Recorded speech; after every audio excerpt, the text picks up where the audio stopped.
فضیلت الشیخ مفتی اکرام اللہ واحدی فاضل جامعہ اسلامیہ مدینہ۔ السلام علیکم ورحمۃ اللہ وبرکاتہ۔ بسم اللہ والصلاۃ والسلام علی رسول اللہ، اما بعد۔ ریاض الصالحین کا 13واں باب فی بیان کثرت طرق الخیر، اس باب کی آج حدیث 10 ہے اور کتاب سے ہماری نمبرنگ آج 126 ہے۔ عنہ یعنی پچھلی حدیث کے راوی ہی سیدنا ابو ہریرہ تھے جو ان رسول اللہ صلی اللہ علیہ وسلم قال، نبی علیہ الصلوۃ والسلام نے فرمایا، بینما رجل یمشی بطریق، کہ ایک آدمی راستے پر چلا جا رہا تھا، اشتد علیہ العطش، اس کو پیاس کی شدت سے محسوس ہوئی، پیاس اس کو شدت سے لگی، فوجد بئرا، تو اس نے ایک کنواں پایا، فنزل فیہا، تو وہ اس کنویں میں اتر گیا،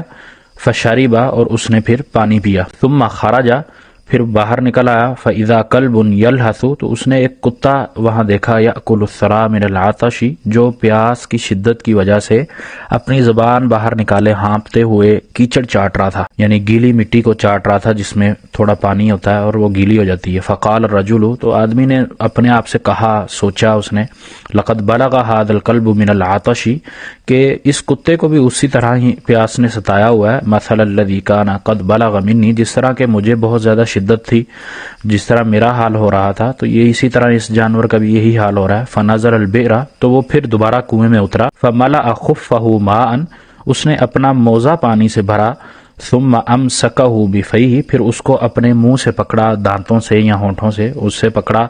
حتی رقیہ، یہاں تک کہ وہ اوپر آیا، فسقى الکلب، اور اس نے وہ پانی کتے کو پلایا، کتے نے وہ پانی پیا، فشکر اللہ لہ فغفر لہ، تو اللہ تعالیٰ نے اس کے اس عمل سے، اس عمل کے جذبے قدر کی اور اس کو معاف کر دیا، اس کی بخشش کر دی۔ قالو، صحابہ نے کہا، یہاں قالو جمع کا صیغہ ہے، صحابہ مراد ہے اس سے کہ تمام صحابہ نے نبی علیہ الصلوۃ والسلام سے کہا، یا رسول اللہ، اے اللہ کے رسول صلی اللہ علیہ وسلم، ان لنا فی البہائم اجرا، کیا ہمارے لیے جانوروں میں یا چوپایوں میں بھی اجر ہے؟ فقال، اللہ کے نبی علیہ الصلوۃ والسلام نے فرمایا، فی کل کبد رطبۃ اجر، کہ ہر تر جگر والے جاندار جو چیز ہے، جگر رکھنے والی چیز ہے، اس میں اجر ہے۔ متفق علیہ، یہ حدیث متفق علیہ ہے، یعنی بخاری مسلم کی حدیث ہے یہ۔ وفی روایت للبخاری، اور بخاری کی جو روایت ہے اس میں یہ بھی ہے، فشکر اللہ لہ فغفر لہ فادخلہ الجنہ، یعنی کہ اللہ تعالیٰ کا اس کا یہ عمل جو آدمی کا پسند آیا، اس عمل کے پسند آنے کی وجہ سے اس کی مغفرت کی اور جنت میں بھی اس کا داخلہ کیا۔ یہ فادخلہ الجنہ، یہ پچھلی حدیث سے اضافی لفظ ہے کہ اس کو جنت میں داخل کیا۔ وفی روایت لہما، اور اسی طرح ایک روایت اور ہے بخاری اور مسلم دونوں کی، بینما کلب یطیف برقیۃ، کہ وہ جو پیاسا کتا جو تھا وہ کنویں کے گرد چکر لگا رہا تھا، برقیہ کنویں کو کہتے ہیں، قد کاد یقتلہ العطش، تو وہ اسے اس طرح چکر کاٹ رہا تھا، اسے پیاس کی شدت اتنی زیادہ جس طرح وہ مار دیا جائے گا، کتا جس طرح یقتلہ العطش، پیاس اس کو قتل کر دے گی۔ اذ رأتہ بغی من بغایا بنی اسرائیل، تو اس کتے کی اس کیفیت کو بنی اسرائیل کی ایک فاحشہ عورت نے دیکھا، یعنی بدکار عورتوں میں سے ایک عورت نے دیکھا،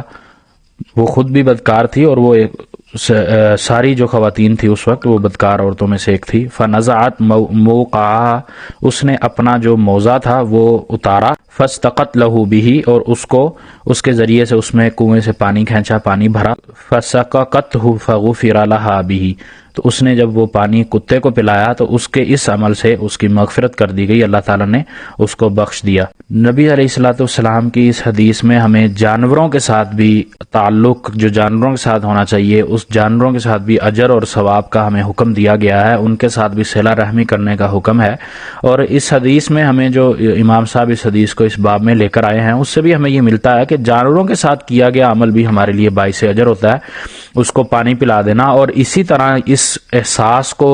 اجاگر رکھنا کہ انسان پر جو مشکل مصیبت آتی ہے، جس مشکل میں آنے کے بعد اس کو محسوس ہوتا ہے، یہی احساسات کسی دوسرے کے بھی ہوتے ہیں۔ مثلا انسان کو پیاس لگی ہے، وہ پیاس کی شدت سے نڈھال ہو رہا ہے، مر رہا ہے، اس کو احساس ہو رہا ہے کہ اس کی کتنی تکلیف ہے، تو جانور اس نے جو دیکھا اس کو پیاس لگی ہوئی ہے اور وہ اس احساس کو محسوس کرتے ہوئے وہ جانور کے لیے بھی پانی نکالتا ہے۔ اللہ تعالیٰ کا اس کا یہ عمل جو اس نے خلوص نیت سے کیا وہ اللہ تعالیٰ قبول کرتا ہے، اس کی بخشش کر دیتا ہے، یہاں تک کہ اس کو جنت میں بھی داخل کر دیتا ہے۔ اسی طرح جو کبیرہ گناہ ہے انسان کے وہ توبہ کرنے سے معاف ہوتے ہیں، لیکن بعض دفعہ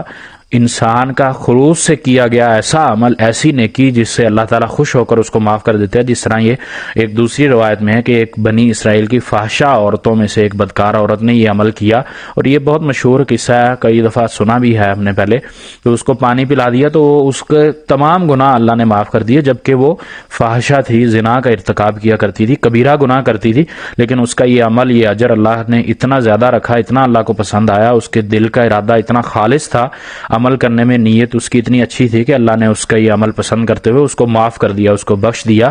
بے شک کہ اللہ کی رحمت بہت وسیع ہے، انسان کو ہر وقت اللہ کی رحمت سے مغفرت مانگنی چاہیے، اس میں کوئی شک نہیں. انسان کو اللہ کے طلبگاری رہنا چاہیے، اور انسان کو اللہ کی تمام مخلوقات، جتنی بھی اللہ نے مخلوقات پیدا کی ہیں، ان کے ساتھ صلہ رحمی کرنے کا حکم ہے، اچھا برتاؤ کرنے کا حکم ہے. صرف یہ معاملات انسان کے ساتھ ہی اچھے نہیں ہونے چاہیے، بلکہ اور جتنے بھی جاندار ہیں ان کے ساتھ بھی اچھے ہونے چاہیے. اور اسی طرح ہمیں ہر چیز میں نیکی تلاش کرتے رہنا چاہیے، اللہ کی رحمت، اللہ کی مغفرت طلب کرتے رہنا چاہیے. ہمیں یہ ڈھونڈتے رہنا چاہیے کہ کس عمل سے ہماری نجات ممکن ہے، اور اس عمل کو ہر طرح سے ادا کرنے کی کوشش کرنی چاہیے. اللہ تعالیٰ سے دعا ہے کہ اللہ تعالیٰ ہمیں عمل کی توفیق دے. وما توفیقی الا باللہ، علیہ توکلت و الیہ انیب.